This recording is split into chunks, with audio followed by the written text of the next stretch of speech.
अस्सलाम वालेकुम दोस्तों, तुसी देखते पे हो अपना देश पंजाब टीवी ते मैं थोड़ा मेजबान मोहम्मद नदीम खरल। सब तो पहले अपने चैनल करो सबसक्राइब ते बेल आइकन का बटन दबाओ कि मेरी हर आने वाली नवी वीडियो तुहाडे तक पहुंच सके। दोस्तों रोज तुहाडे वास्ते तुहाडा वीर नदीम खरल एक नवी वीडियो लैके हाजिर होंदा है। अज भी तुहाडे वास्ते तुहाडा वीर नदीम खरल एक वीडियो लैके हाजिर होया। दो गावां ने, एक दिन दी सूई हुई है, एक 8-7 दिन दी सूई हुई है। एक चौरस्तान दे विच क्रॉस है, एक आस्ट्रेलियन ते साहिवाल क्रॉस है। दो गावां ने और मेरी कैमरे च नजर मेरा कैमरामैन तुहानू दिखाएगा। उस तो बाद फिर मालक ना करांगे गल्लां जिन्नियां भी ने जेड़ा भी हिसाब किताब होया सारा। और तुहानू अज मालक बड़ा पुराना ते रोड़ा बेली बड़ा संगी अल्हम्दुलिल्लाह। ते सब तो पहले गां नंबर 1 विखाने जी। यह गां जी चौरस्तान विच क्रॉस है, सिरो घोनी, रंग चीना, काला डब्बा, बड़ा खूबसूरत थन, बड़ा सोहना। और सारा कुछ मेरा कैमरामैन एक चीज जी तसली बख्श तुहानू विखा रहा है और तुसीं इहनू वेखदे पे जे। चंगा कद काठ इस वैड़ दा, दूजा सूआ है सूई है। और ये मेरा कैमरामैन तुहानू तसली बख्श एक चीज दिखा रहा है। और ये फाइनली बड़ी खूबसूरत गां है। ये 2-4 दिन दी सूई हुई है। बच्चे बाद च विखावांगा, नाले निशानदी करावांगा। उस बाद जनाब एक है गां, तीसरा सूए आस्ट्रेलियन वलैती दे विच क्रॉस है गां है। मेरा कैमरामैन तुहानू दिखा रहा है। भुखी गां किसी गरीब दे घरों आई है और ये सारा कुछ तुहानू विखा रहे हैं।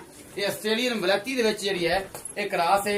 थन चिट्टा मेरा कैमरामैन तुहानू दिखा रहा है, बड़ा खूबसूरत है और बड़ा सोहना थन चिट्टा लाटू रंगे थन सोहने लगे ने इनू इस गां नू।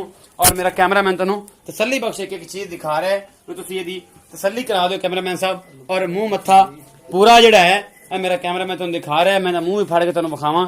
यह गां जी तीसरा सूआ है, सिंह चंगे सोहने ने और ये क्रॉस हैगी है ਇਹਦੇ ਵਿੱਚ जनाब वलैती क्रॉस ਦੇ ਵਿੱਚ। ਤੇ ਇੱਥੇ ਆ ਸੁਣਿਆ अस्सलाम वालेकुम। ਉੱਚਾ ਬੋਲ ਖਾ ਯਾਰ, ਕੀ ਹੈ ਯਾਰ ਰੌਲਾ ਹਰ ਵਾਰੀ ਉੱਚਾ ਬੋਲ। सलाम।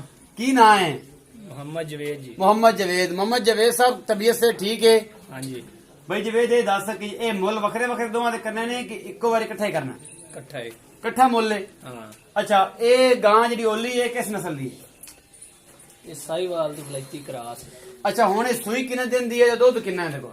ਇਹਦੇ ਥੱਲੇ ਦੁੱਧ ਹੈਗਾ ਜੀ 6 ਕਿਲੋ ਟਾਈਮ ਦਾ। 6 ਕਿਲੋ ਟਾਈਮ ਦਾ, 2 ਟਾਈਮਾਂ ਦਾ 12 ਕਿਲੋ। ਸੂਈ ਕਿੰਨੇ ਦਿਨਾਂ ਦੀ ਹੈ? ਸੂਈ ਪਰਸੋਂ ਸੂਈ। ਪਰਸੋਂ ਸੂਈ ਹੈ, ਹਾਂ। 2 ਦਿਨ ਦੀ। ਹਾਂ, ਦੋ। ਅੱਛਾ, ਥਣ ਚੱਡੇ ਚ ਵਾਧਾ ਘਾਟਾ ਕੋਈ ਵਾਦਾ ਸਭ ਠੀਕ ਠਾਕ ਹੈ? ਹਾਂਜੀ। ਅੱਛਾ ਭਾਈ ਜਵੇਦ ਇਹ ਦੱਸ ਕਿ ਇਹ ਜਿਹੜਾ ਹੈ ਇਹਨਾਂ ਦੋਵਾਂ ਦਾ ਮੁੱਲ ਤੂੰ ਇਕੱਠਾ ਹੀ ਕਰਨਾ ਹੈ।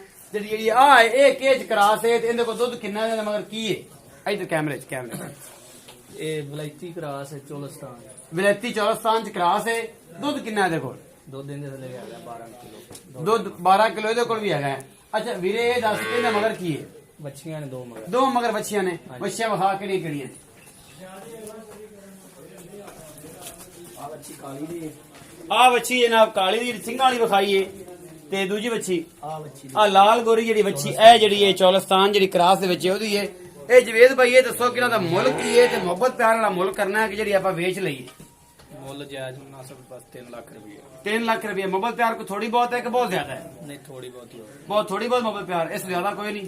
ਨਹੀਂ अच्छा जी, 3 ਲੱਖ रुपये मुल किया है भाई जवेद होरां ने इन्हां दोवां गावां दा। 12-12 किलो दुध है। और भाई जवेद जिहड़े ने ओनर ने एक बहुत बड़े डेयरी फार्म दे। अनकरीब इन्हां दा एक विजिट जिहड़ा है ना अपना डेयरी फार्म दा भी पावांगे। मेरे दोस्त कहंदे ने कि डेयरी फार्म दा विजिट पाओ को विखाओ कि डेयरी फार्म। मेरा कैमरामैन थोड़ा जिहा व्यू दे देवे कि पता लगे कि जिहड़े जट लोग बंदे ने किन्ने मेहनती ने और किन्नी मेहनत नाल सारा सामान बनाया। मेरा जिहड़ा कैमरामैन तुहानू एक बार फार्म दा विजिट करावेगा, गावां दा फार्म। ਇਹ ਤੁਸੀਂ ਵੇਖਦੇ ਪਏ ਜੇ ਕਿੰਨੀਆਂ ਗਾਵਾਂ ਬੈਠੀਆਂ ਨੇ और ਬੜੀਆਂ ਨਾਮੀਨੇਟ और ਬੜੀਆਂ ਵੱਡੀਆਂ ਗਾਵਾਂ। ਇਹਨਾਂ ਵਿੱਚ 30-30 32-32 ਲੀਟਰ ਵਾਲੀਆਂ ਗਾਵਾਂ ਵੀ ਇਸ ਮੇਰੇ ਵੀਰ ਕੋ ਹੈਗੀਆਂ ਨੇ। ਔਰ ਇਸ ਫਾਰਮ ਦਾ ਇਹ ਓਨਰ ਹੈ ਨਾ ਕਿ ਇਹ ਕਿ ਤੁਸੀਂ ਇਹਨੂੰ ਇਹ ਸਮਝੋ ਕਿ ਬੰਦਾ ਐਵੇਂ ਸਾਰਾ ਅੰਦੋਤੇ ਮੂੰਹ और सारा निजाम है सारा कुछ। ऐसा कुछ नहीं है। माशाल्लाह एक लैंडलॉर्ड आदमी है और लेकिन मेहनती आदमी है। ਇਹਦੇ ਪਸੀਨੇ और सारा निजाम ਜਿਹੜਾ ਹੈ ਸਿਰਫ ਮਿਹਨਤ ਦਾ ਸਿਲਾ ਹੈ। ਅੱਲਾਹ ਤਾਲਾ ਨੇ ਇੱਜ਼ਤ ਦਿੱਤੀ ਹੋਈ ਹੈ और एक गरीब ਲੈਵਲ ਤੋਂ ਇਹਨਾਂ ਨੇ ਨਿਜ਼ਾਮ ਸ਼ੁਰੂ ਕੀਤਾ। ਅੱਲਾਹ ਦਾ ਸ਼ੁਕਰ ਹੈ ਕਿ ਅੱਜ ਮਾਸ਼ਾਅੱਲਾ ਇੱਕ ਬਹੁਤ ਵੱਡਾ ਫਾਰਮ ਹੈ ਜਿਹਦੇ ਵਿੱਚ 80 ਤੋਂ 85 ਗਾਵਾਂ ਨੇ और ਸਾਰੀਆਂ ਬਿਹਤਰੀਨ ਨਸਲ ਦੀਆਂ ਕ੍ਰਾਸ ਬਰੀਡ और ਚੰਗੀਆਂ ਵੱਡੀਆਂ ਗਾਵਾਂ ਨੇ। 32-32 35-35 ਲੀਟਰ ਦੁੱਧ ਦੇਣ ਵਾਲੀਆਂ। ਇਹਦਾ ਇੰਟਰਵਿਊ ਪਾਵਾਂਗੇ, ਉਹਦੇ ਤੇ ਕੱਪੜੇ ਛਪੜੇ ਬਦਲਾ ਕੇ ਪਤਾ ਲੱਗੇਗਾ ਕਿ ਜਵੇਦ ਪੜਿਆਰ ਜਿਹੜਾ ਹੈ ਮਾਸ਼ਾਅੱਲਾ ਇੱਕ ਬੜਾ ਨਾਮੀਨੇਟ ਬੰਦਾ ਹੈ। उम्मीद है मेरी वीडियो ਤੁਹਾਨੂੰ बेहद पसंद आई होगी और अपना बहुत सारा ख्याल रखिए जे। शेयर लाइक तो कमेंट जरूर करा करो। अल्लाह ने के बाद।